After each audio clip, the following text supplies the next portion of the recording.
Hey everybody, let's take a look at some pretty cool citizen homages from I'm pretty sure they're from the 90s.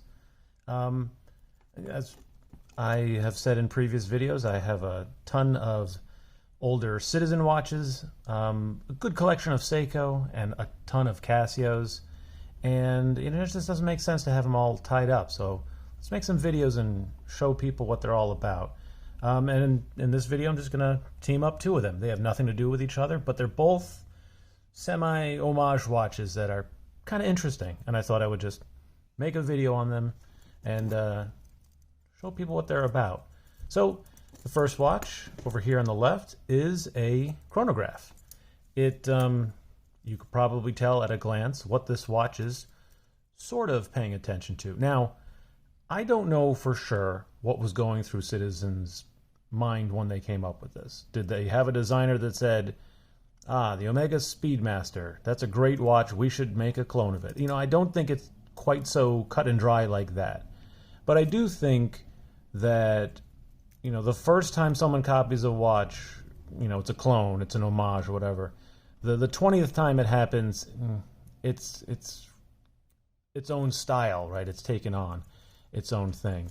So there are tons of companies that have made watches that are reminiscent of the Omega Speedmaster, and this is Citizen's take. And again, I don't know, and I don't think they said, hey, let's make a Speedmaster. I think they said, let's make a chronograph, and it borrows these cues. Now, at a glance, at a distance, and certainly up close, you're not going to confuse it for an Omega. So it's not an outright clone, right? The subdial positioning is 12, 6, and 9 as opposed to, all at the bottom here. But I think it's a very attractive, fun little watch. We have this glossy insert around the corner. You can see it looks sort of like a Speedmaster tachometer, but it's its own thing. Comes on a bracelet. They're folded links, hollow end links. The clasp is pressed. But that was pretty common for the 90s, which is when I'm pretty sure this came out. Nowadays, on a budget watch, you kind of can find really high quality bracelets. That wasn't always the case. Even still, I think it wears plenty comfortably. So we have the date. We have it's timing things right now. All right, I'm going to reset everything there. Okay, so we have the running seconds down below, and we have the minute and hour hand for the time. And when you press start, it starts timing with its chronograph, and we have two different accumulators. There's the minute at the top, and there's the hour on the left. So it will record 12 hours of time. And of course, when we stop here, that means that whatever we just timed, which was 12 seconds, would have happened 350 times in an hour, whatever it was that we just measured. We can reset that. Nicely sweeps around. Push-pull crown. Let's see, the first position there, date setting. Second position there, time setting. I'll get a look at the crystal. Really cool. Nice distortion. I think it's a really high quality piece. If you're looking for, if you like the Speedmaster style, but you want an everyday quartz watch, and you kind of like vintage, what's the cutoff for vintage? For me, I'm pretty sure that's 25 years, if there is one. But yeah, I think this came out mid-90s. I could be totally mistaken on that.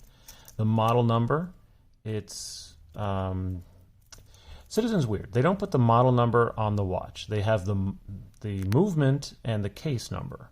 So on newer watches, you could find the model number. I'm sure someone can find this in an old catalog, but you really have to go by the movement and case number. With a magnifying glass, you can read it. It's usually on a dial. It's not just Citizen. That's most watch brands do something like that. But it's the 0510. So I've seen this referred to as the 0510. That's really just the movement in here. There are other 0510 chronographs that don't look like this, but that's a pretty cool watch. Let's get some measurement, put it on the wrist, and then we'll go to the next. Alrighty, 40 millimeter, and lug to lug. 46, sorry. I'm wearing a third Citizen, which will be in a future video. You gotta subscribe if you want to see that. I'm serious, I have way too many of these. Every watch collector says that. I really mean it. And so, look at that. That is just really cool.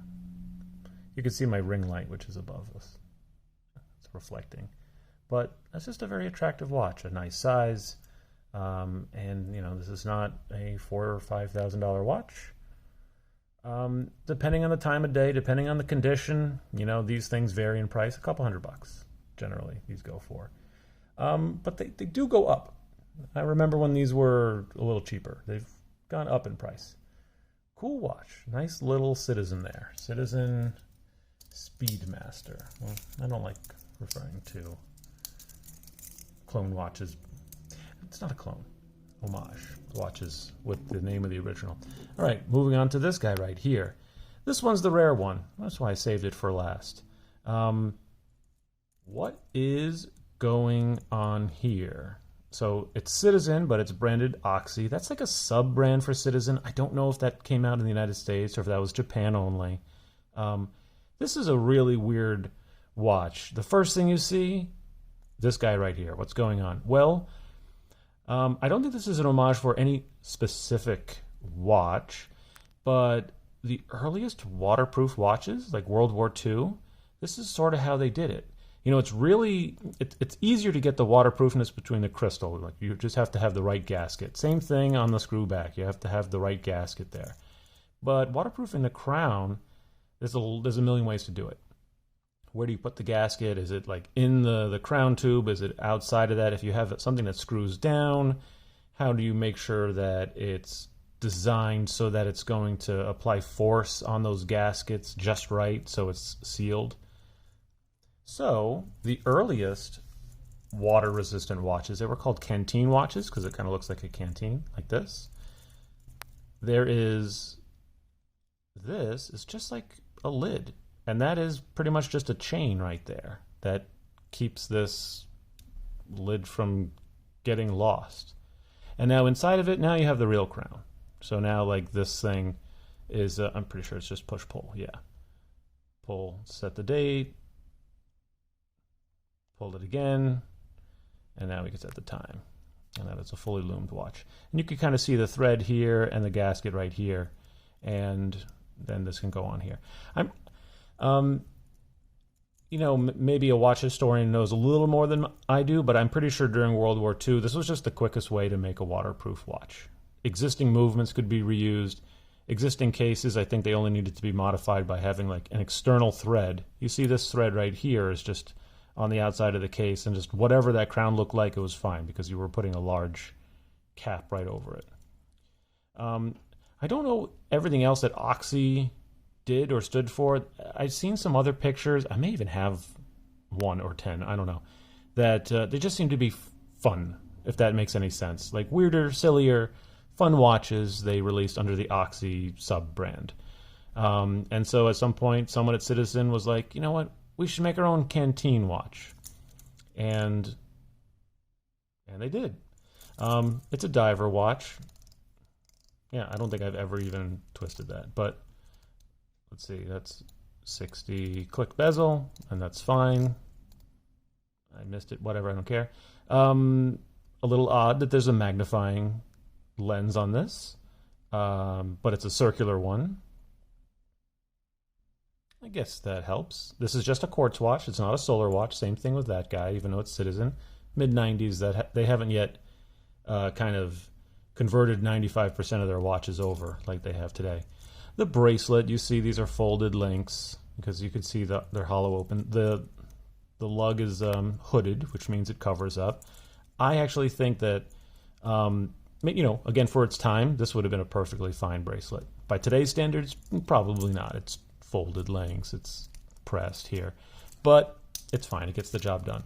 I think this watch would look great. I think both of these watches would actually look great on, like, nice leather straps, to be honest. I think that fits really nicely. That's really cool. And that's a unique watch. You know, you wear something like that, that stands out. That's fun. So let's see. Also 38 And I can just do it this way. 44 on this one. Pretty stubby. The bracelet's, you know, doesn't taper. It's kind of significant, but cool little watch.